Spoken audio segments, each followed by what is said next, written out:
మీరు ఎలాంటి బిజినెస్ చేస్తున్నా ఏఐ టూల్స్ ద్వారా మీ బిజినెస్ ని డబుల్ చేసుకోవచ్చు. జస్ట్ 49 రూపీస్కే ఏఐ టూల్. నమస్తే, welcome back to Suman TV. నేను మీ సంజయ్.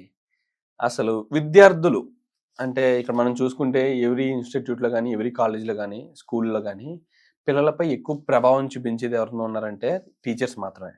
అది చదివించడానికి కానీ అంటే ఏ విధంగా అంటే వాళ్ళ ఫ్యూచర్లో బాగుపడాలంటే వాళ్ళకి ప్రెజర్ పెట్టాలన్న స్టేట్లో కొంతమంది ఉన్నారు. కొంతమంది మంచిగా పద్ధతిగా వాళ్ళకి అర్థమయ్యే విధానంగా చెప్పేవాళ్ళు ఉన్నారు. అసలు పిల్లల్ని పెంచే విధానం గురించి చాలా మాట్లాడుకున్నాం. అలాగే టీచర్లు పిల్లల్ని చదివించే విధానం గురించి ఈరోజు మాట్లాడుకుందాం. ఈ విషయం గురించి తెలపడానికి మన ముందు ఉన్నారు కేంద్రీయ విద్యాలయ టీచర్ లలిత గారు ఉన్నారు. మేడంతో మాట్లాడి కొన్ని విషయాలు తెలుసుకుందాం. నమస్తే మ్యామ్. నమస్తే సంజయ్. మ్యామ్, ఇక్కడ బయట చూసుకుంటే సూసైడ్స్ అనేవి ఎక్కువైపోతున్నాయి. ఎక్కువగా చూసుకుంటే పిల్లల విషయంలో సూసైడ్స్ అనేవి చాలా సందర్భాల్లో జరుగుతున్నాయి. కానీ ఇక్కడ ఎక్కువ స్టూడెంట్స్ విషయంలో సూసైడ్స్ ఎందుకు జరుగుతున్నాయి? అసలు ఇక్కడ మెజర్గా అర్థమవుతుంది. అసలు టీచర్స్ అండ్ వాళ్ళ విద్యా విధానంలో మార్పుల వల్ల వాళ్ళు ప్రెజర్ ఎక్కువయ్యి చదవగలిగే వాళ్ళు కూడా చదవలేని పరిస్థితుల్లో సూసైడ్ చేసుకుంటూ ఉంటున్నారు. అసలు చదువు చెప్పే విధానం ఏంటంటారు? ఇక్కడ చూసుకుంటే విద్యార్థులపై టీచర్ల ప్రభావం చాలా కనిపిస్తుంటుంది. విద్యార్థులపై టీచర్ల ప్రభావం ఏ విధంగా ఉండాలంటారు? అసలు విద్య నేర్పించే విధానం ఏంటంటారు? గురుభ్యో నమః. మాతృదేవోభవ, పితృదేవోభవ, ఆచార్య దేవోభవ. అంటే విద్యార్థుల యొక్క జీవితాన్ని తీర్చిదిద్దడంలో తల్లిదండ్రులతో పాటు ఉపాధ్యాయుని యొక్క కీలక పాత్ర ఈ పదంలోనే మనకు అర్థమవుతుంది. అయితే వాళ్ళ జ్ఞానాన్ని బోధించడంతో పాటు వాళ్ళ సృజనాత్మకత, వాళ్ళ యొక్క సామాజికంగా వాళ్ళ ఎదుగుదల,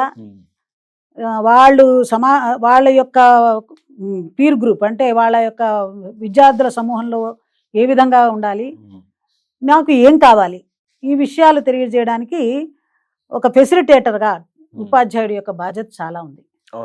అయితే ఈ ఉపాధ్యాయులు అనేటువంటిది వాళ్ళలో ఉత్సాహాన్ని కలిగించాలి.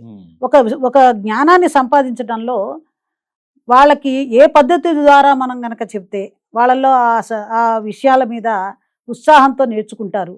ఏ పద్ధతులు కరెక్ట్ అయినవి, ఏ పద్ధతులు కరెక్ట్ అయినవి కాదు అనేది కూడా ఈ విద్యార్థుల యొక్క ప్రవర్తనకి కారణభూతం అవుతుంది. అయితే కొంతమంది విద్యార్థులు ఏం చేస్తారంటే ఈ చదువు విషయంలో తల్లిదండ్రుల యొక్క ప్రభావం వలన టీచర్లు పెట్టేటువంటి ఇప్పుడు హోంవర్క్ కానీ ఏదైనా విషయాలు ఖచ్చితంగా చేయాలనే ఒక కఠిన భావంతో ప్రవర్తించే ఉపాధ్యాయులు కానీ ఉండడం వల్ల కానీ వాళ్ళ గమ్యాన్ని రీచ్ కాలేమేమో అనే ఒక భయంలో ఈ సూసైడ్లు కూడా కమిట్ చేసుకుంటున్నారండి. అంటే అమ్మా, ఇక్కడ చూసుకుంటే వాళ్ళకి ఇది చెయ్యాలి అని కంపల్సరీగా కాన్ఫిడెంట్గా ఇది ఖచ్చితంగా చేయాలని చెప్పకపోతే వాళ్ళు నేర్చుకోలేకపోతున్నారు.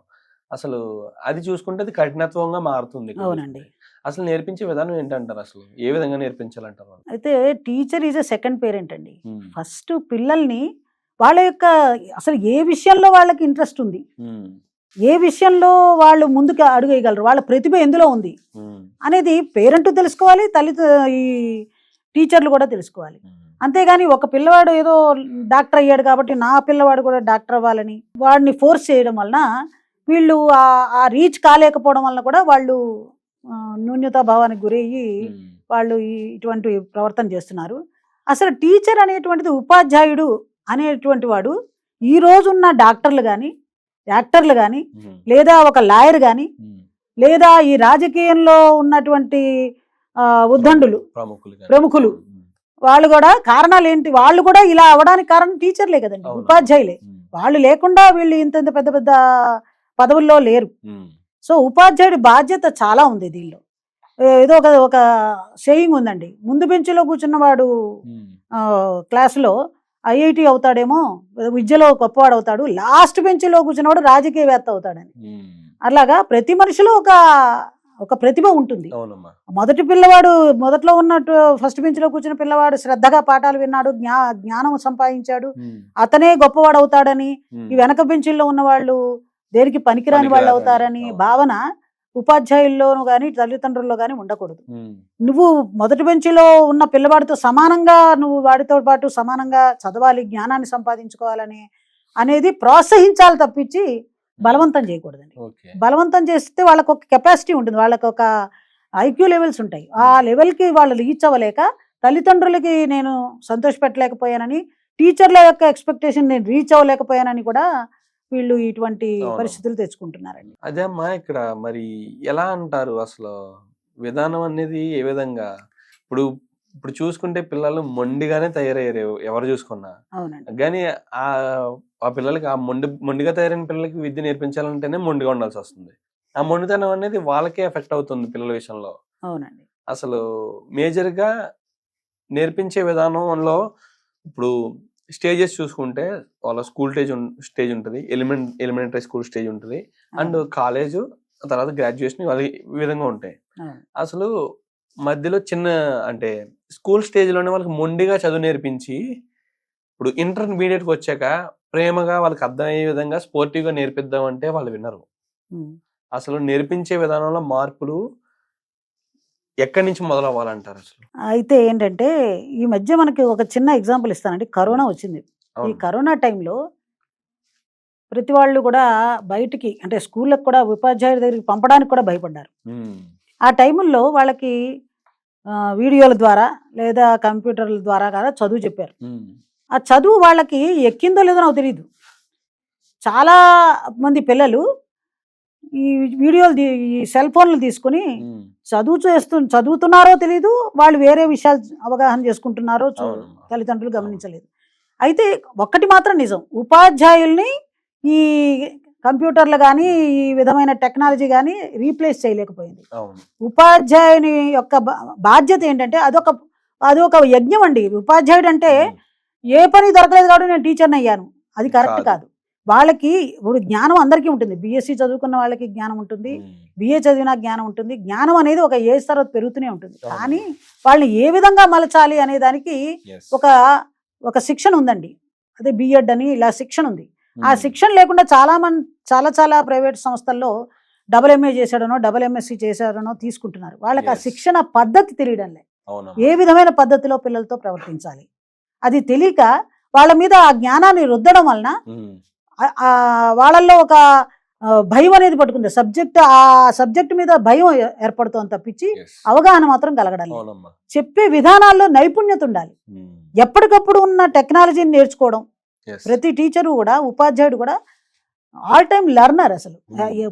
పక్కన ఉపాధ్యాయుడితో కూడా కొన్ని నేర్చుకోవచ్చు. పిల్లల దగ్గర నుంచి కూడా కొన్నిసార్లు నేర్చుకుంటూ ఉంటాం. ఉమ్. ఈ నేర్చుకోవాలనే గుణం, వాళ్ళు చెప్పే విషయాల్ని వాడు ఏం చెప్తున్నాడు అని వినేటువంటి ఓపిక ఉండాలి, ప్రేమతత్వం ఉండాలి. Teacher is not only A teacher. ఆయన ఏమిటంటే ఆవిడ ఒక పోలీసు, ఒక డాక్టర్, ఒక తల్లి, Yes. ఒక తండ్రి, ఇన్ని బాధ్యతలు ఉన్నాయండి టీచర్లు. ఉమ్. టీచర్ అనగానే ఏదో నేను జ్ఞానాన్ని బోధించాను, బోర్డు మీద రాశాను, పేపర్లు దిద్దాను, నీకు ఇన్ని మార్కులు వచ్చాయి, ఉమ్. నువ్వు ఇలాగా చదవాలిరా అలా చదవాలిరా అనడం కాదండి. ఉమ్. వాడు రేపు పొద్దున సమాజంలో బతకడానికి మార్గదర్శకత్వం కూడా చేయాల్సిన అవును. బాధ్యత ఉంది. ఎందుకు నర్స్ అన్నానంటే ఈరోజు సడన్గా క్లాసులో ఒక పిల్లాడు ఆరోగ్యం బాగాలేదు. ఇమీడియట్గా అమ్మా నాన్న వచ్చేదాకా అవును. ఈ చూస్తుంటారు టీచర్ కదా. ఉపాధ్యాయురాలు కానీ ఉపాధ్యాయుడు కానీ వెయిట్ చేయకూడదు. వాళ్ళు ఉమ్. ప్రేమ అది అసలు ఆ పిల్లవాడిని చూడంగానే వాళ్ళల్లో ఒక ప్రేమతత్వం అనేది కలిగిన టీచర్ని పిల్లలు అభిమానిస్తారండి. ఉమ్. ఈ రోజు వరకు మనం కొంతమంది టీచర్ని ఎంత గుర్తు పెట్టుకుంటామంటే వాళ్ళ తల్లిదండ్రులు కూడా ఫోన్ చేసి ఆ కృతజ్ఞతాభావాన్ని ఇప్పుడు కూడా వ్యక్తం చేస్తూ ఉంటారు. Yeah. ఒక పిల్లవాడు వచ్చాడు నా దగ్గరికి, మేడం నేను కలెక్టర్ని. ఉమ్. వెరీ గుడ్, ఎప్పుడు రా అంటే నేను పలానా సంవత్సరం పలానా క్లాస్లో మీ దగ్గర చదివాను. ఉమ్. అయితే ఇప్పుడు నేను ఎలా గుర్తొచ్చాను అంటే, మేడం నేను ఒక చిన్న తప్పు పని చేశాను, అప్పుడు మీరు నన్ను చాలా బాగా గైడ్ చేశారని. ఏం చేశాను, ఒక పిల్లాడు ఏదో వాచ్ పెట్టుకొచ్చాడు, మంచి కాస్ట్లీ వాచ్. ఆ వాచ్ అలా అలా అలా అందరి దగ్గరికి వచ్చి నా దగ్గరికి వచ్చాడు, నేను జేబులో పెట్టేసుకున్నాను. పెట్టేసుకుంటే ఆ రోజు ఏం జరిగింది, మరి నేనేం చేశాను రా గుర్తులేదు కదా. ఎంతో మంది బ్యాచ్లు, ఎన్నో వేల మంది పిల్లలు చదువు చెప్పి 42 సంవత్సరాల్లో మనకు గుర్తుండదు ఏ పిల్లలకి ఏం చేసి. వాళ్ళు మనల్ని గుర్తు పెట్టుకుంటున్నారు. ఎందుకంటే నువ్వు తీసావా అని ప్రతి పిల్లవాడిని అందరి ముందు చెక్ చేయకుండా మీరు అందరినీ కళ్ళు మూసుకోమన్నారు మేడం, అందరినీ వరుసలో నుంచోబెట్టారు. మీరు కూడా అందరి జేబులు వెతుకుతూ వచ్చి నా జేబులో ఉన్నది తీసి బలమీ పెట్టారు. అప్పుడు నాకు చాలా గిల్టీగా అనిపించింది. అప్పుడు అనిపించింది నేను నిజాయితీగా ఉండాలని. నా పేరు మీరు చెప్పేస్తారేమో అని భయపడ్డాను, మీరు చెప్పలేదు అంటాడు. అంటే ఒరే నీకు తెలియదురా, నీ పేరు చెప్పడానికి నేను కూడా కళ్ళు మూసుకునే ఉన్నాను, నాకు తెలియదు. నేను కళ్ళు తెరుచుకుని చూస్తే నువ్వు దొంగవని తెలిస్తే, నా మనసులో నీ మీద అభిప్రాయం ఏర్పడిపోతే నా ప్రవర్తన వేరుగా ఉంటుంది. అందువలన నేను కూడా కళ్ళు మూసుకునే ఉన్నాననే విషయం నీకు తెలియదురా అని చెప్పాడు ఆయన.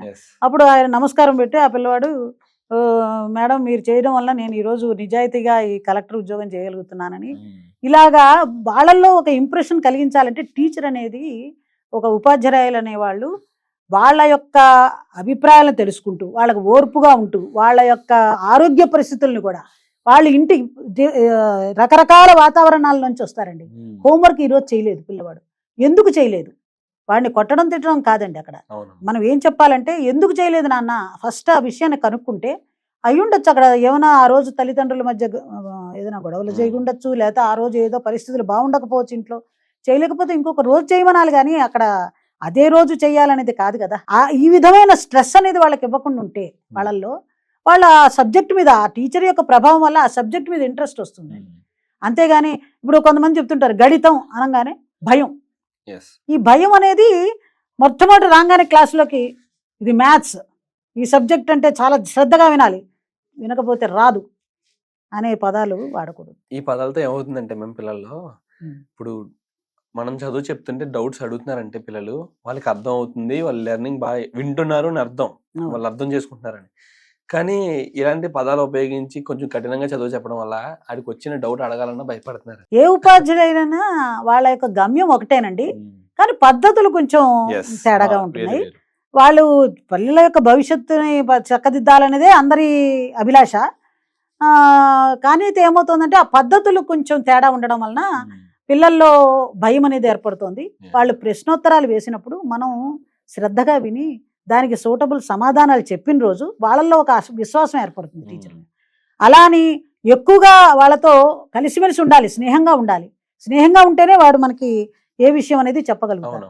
స్నేహంగా ఉండమన్నాం కదా అని మరీ ఎక్కువ స్నేహంగా ఉంటున్నారు ఇప్పుడు ప్రస్తుతం టీచర్.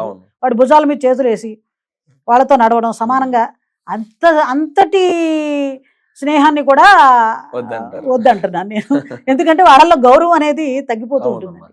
మనం ఒక డిగ్నిఫైడ్ బిహేవియర్ టీచర్లో, వాళ్ళ యొక్క డ్రెస్సింగ్, వాళ్ళ విధానం ఏంటి, వాళ్ళు వేసుకున్న బట్టలు ఏంటి, అవి కూడా వాళ్ళ మీద ముద్ర కలిగిస్తుంటాయి. చిన్నపిల్లలు కూడా వాళ్ళు ఒక టీచర్ ఎలా తయారొచ్చింది, ఉపాధ్యాయులు ఎలా ఉంది, వాళ్ళ బిహేవియర్ ఎలా ఉంది, వాళ్ళు ఏ విధంగా పక్క టీచర్ మీద చెప్పారనుకోండి, వీళ్ళు క్లాస్కి వచ్చి వాళ్ళల్లో ఆ టీచర్ మీద, ఆ ఉపాధ్యాయుల మీద, ఉపాధ్యాయుడి మీద ఇంప్రెషన్ పోతుంది. క్లాసులోకి వచ్చి కొంతమంది టిఫిన్లు తింటుంటారు డబ్బాలు తీసి, అప్పుడు క్లాసులో ఉన్న పిల్లవాడు కూడా వెనక నుంచి చుప్చాపుగా వాడు తినడం మొదలెడతాడు. సో మనం చేసే ప్రవర్తన పిల్లల యొక్క ప్రవర్తనని మారుస్తుంది. మనం ఎంత క్రియాశీలతతో ఉన్నాం, మనం కొత్త విషయాల్ని ఎంత బాగా నేర్చుకున్నాం, ఎంత పేషెన్స్గా ఉన్నాం, వాళ్ళతో వాళ్ళ విషయాల్ని ఎంత శ్రద్ధగా వింటున్నాం, అలాంటి టీచర్ ఆదర్శప్రాయంగా ఉంటుంది. వాళ్ళ భవిష్యత్తుని తీర్చిదిద్దడంలో, వాళ్ళ సక్రమైన మార్గంలో నడిపించడానికి వాళ్ళు ఒక ఆదర్శప్రాయాలుగా ఉంటారండి. ఓకే మ్యామ్, చాలా బాగా వ్యక్తపరిచారు. అసలు పిల్లల్ని చదివించే విధానం ఏంటి, అసలు టీచర్స్ ముఖ్య రోల్ ఏంటి అనే దాని గురించి, అండ్ మీరు ఎన్నో వేల మందికి విద్యార్థులకి చదువు నేర్పించారు.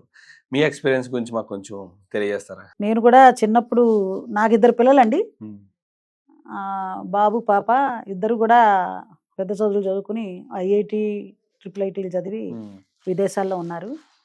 అయితే వీళ్ళని పెంచే విధానంలో తల్లిదండ్రులుగా కాక టీచర్, ఉపాధ్యాయురాలుగా కూడా నా బాధ్యత రెండు వైపుల నుంచి ఉండేదండి.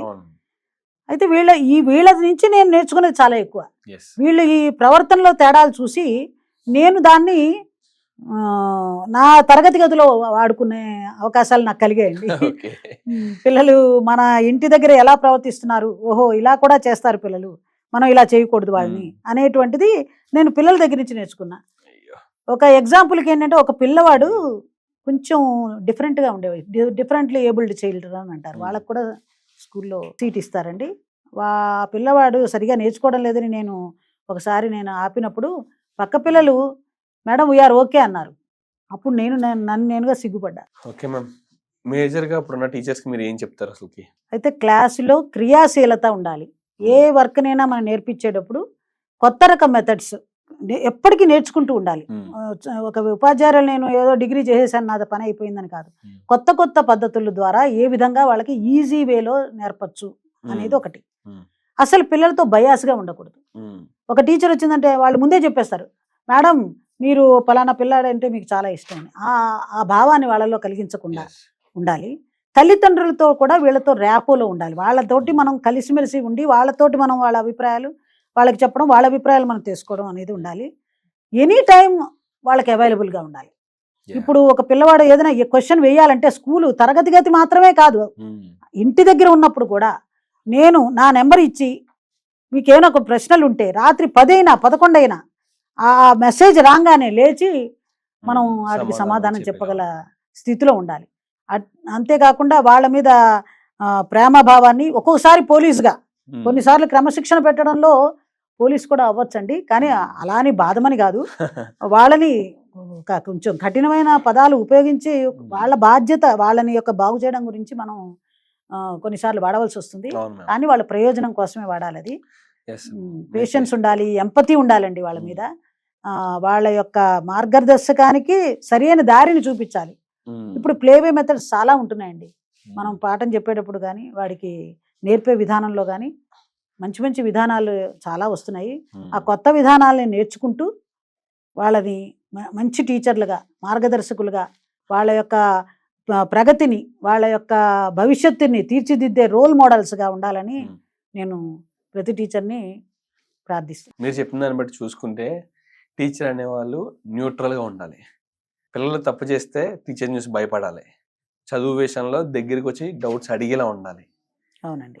మొత్తం మీద ప్రతి ఒక్కరికి టీచర్ అనేవాళ్ళు సమానంగా ఉండాలి. క్లాస్లో ప్రతి ఒక్కరికి అవునండి ఒకే భావంతో ఉండాలి, ప్రేమగా ఉండాలి. తల్లిదండ్రులతో ఎంత దగ్గరతనం ఉందో టీచర్ తో కూడా అంతే దగ్గరతనం, అవైలబుల్ గా కూడా ఉండాలి.